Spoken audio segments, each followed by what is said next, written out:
Welcome back to my channel Rupam's fashion. आज की video में हम बताएंगे कुछ सलवार्स के बारे में। सलवार सूट बहुत टाइम से बहुत ही पॉपुलर आउटफिट रहा है और ये आगे दिनों दिन इसका क्रेज़ बढ़ता ही जा रहा है। सलवार सूट इतना पुराना है कि अगर मैं आपको इसकी हिस्ट्री की बात करती हूँ तो ये 30s से ही शुरुआत हुई थी।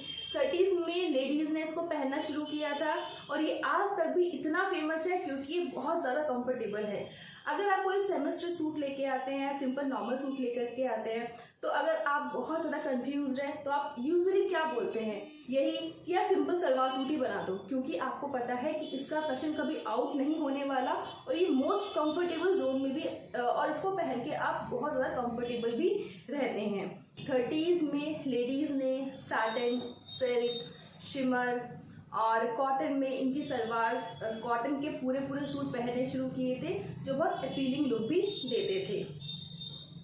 धीरे धीरे करके इनका ट्रेंड बढ़ता चला गया और 70s तक आते आते मधुबाला जी ने और हेमा मालिनी जी ने इसका ट्रेंड कुछ इस तरीके से, फिल्म इंडस्ट्री के थ्रू इसका ट्रेंड कुछ इस तरीके से बढ़ाया कि सभी लोग, सभी लड़कियां, औरतें इनको फॉलो करने लग गई और सलवार में बहुत सारे वेरिएशंस आने शुरू हो गए, आपके कुर्तों में वेरिएशंस आने शुरू हो गए और ये ट्रेंडी बनता ही चला गया। आज की वीडियो में मैं आपको सलवार से कुछ ऐसे डिज़ाइंस बताऊंगी, कुछ ऐसे पैटर्न्स बताऊंगी कि आप ट्रेंडी भी रहेंगे, कंफर्ट जोन में भी रहेंगे and you will love to wear the salwar suit. सबसे पहले आता है ये चिंकारी लेयर धोती पैंट्स। ये बिल्कुल ऐसा लगता है कि जैसे आपने धोती डाली हुई है, लेकिन एक्चुअली ये ड्रेप धोती है। इसका जो कंफर्ट जोन है वो सलवार जैसा ही होता है, आपको पहनने में वही कंफर्ट जोन आएगा, लेकिन लुक इसका बिल्कुल डिफरेंट आएगा। धोती सलवार को आप कॉटन फैब्रिक में भी स्टिच करवा सकते हैं, जॉर्जेट में भी, क्रेप में भी और कोई भी फ्लोई फैब्रिक में आप इसको स्टिच करवाइए और पहनिए। नेक्स्ट आता है ट्यूलिप सलवार। इसकी कट, ये दिखने में तो बिल्कुल धोती सलवार जैसी ही होती है, लेकिन इसकी कटिंग थोड़ी सी डिफरेंट होती है। धोती सलवार में ऊपर से बहुत सारे गैदर्स आते हैं, लेकिन वहीं अगर आप ट्यूलिप सलवार की बात करते हैं, ट्यूलिप सलवार में इतने सारे ऊपर से इतने गैदर्स नहीं आते हैं। 3 या 4 प्लीट्स आती हैं और नीचे से एक वी शेप जो बनता है, जो आपकी हाइट को भी एनहांस करता है और ये आज के टाइम पे बहुत ही ट्रेंडी सलवार है। नेक्स्ट जो मैं आपको दिखा रही हूँ ये है आपकी बिल्कुल सिंपल सलवार, लेकिन हमने इसको बेल्ट अटैच कर दी। बेल्ट अटैच करने का मेन रीज़न ये होता है कि आपका जो टमी है वो ज़्यादा बाहर की गैदर्स की वजह से ज़्यादा बाहर की तरफ ना दिखाई दे और आपको एक इल्यूजन क्रिएट करे, आपके फ्लैट टमी का एक इल्यूजन क्रिएट करे। नेक्स्ट आता है अफगानी सलवार। ये अफगानी सलवार अफगान से इंस्पायर होकर के ही आया है, इसलिए इसको अफगानी सलवार बोलते हैं। इसकी स्पेशलिटी ये है कि इसके जो पोंचे होते हैं वो ज़्यादा बड़े नहीं होते हैं, वो थोड़े छोटे होते हैं और इसको आप कितना भी चौड़ा कर सकते हैं।